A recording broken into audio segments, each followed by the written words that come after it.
دا غني چې دوی دی وخت لګیا دي پوج کمزوري کین چې پوج کمزوري کین د عمل ټوټه کول غواړي نو ته نه تاسو کو چې یو سړی خپل محافظ کمزوري کوي یا فوج کمزوري کوي نو وای نتیجه به سي زه خپل صحافت په بنا نتیجه به سي انډیا به دغه به جوړي هغه کم چې د 165 سیستمونه دی وخت د افغانستان بارډر استعماليږي زموږ د دې صوبې خلاف د چا په ما استعماليږي د چا د اختیار لاندې استعماليږي سوال دا دی اوس افغانانو فیصله حکومت وکړه نو په کار د الیامین ګنداپور کلوي لاړ دي شو کلوي نه دي ګور افغان صاحب زه چې تریو ما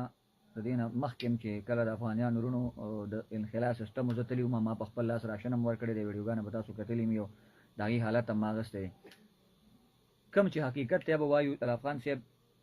وستل د دوی لیګل دا خو حقیقت ته چې موږ سره ټیک ته یو بهترین انداز کې ژوندۍ تیر شو ګوره خو بد پارس کې وي پاکستانیانو کې خو بد شته کې مشته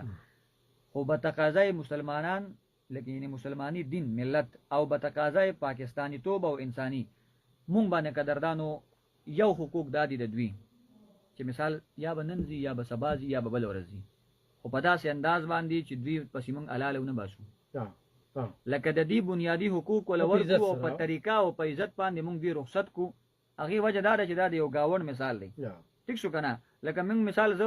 اکثر افسوس پدې کوم چې زمونږ انډیا سره تعلقات خري په نسبت د افغانستان باندې وجه څه کیږي خو زه دا پښتنه مې دار کنه به ټیم ختميږي په دې باندې مختصر جواب راکې چې لکه اوس 50 کال 55 کال موږ او ساتل خیزت مو کو بیا هم د خدای په داسې نه راولي پاکستان ورته بیا مو پښتونخوا هم دغه کنه بس تګوس پکار دی پیزه سره دی لاړ شي خو دلته کې څونه داسې ترهګری واقعیت کیږي یا د پی ټی آی څومره درنی دي څومره جلسونه دي خو هغه په بهر ملک دی خو دلته کې دغه کې دغه افغانستان ولا راځي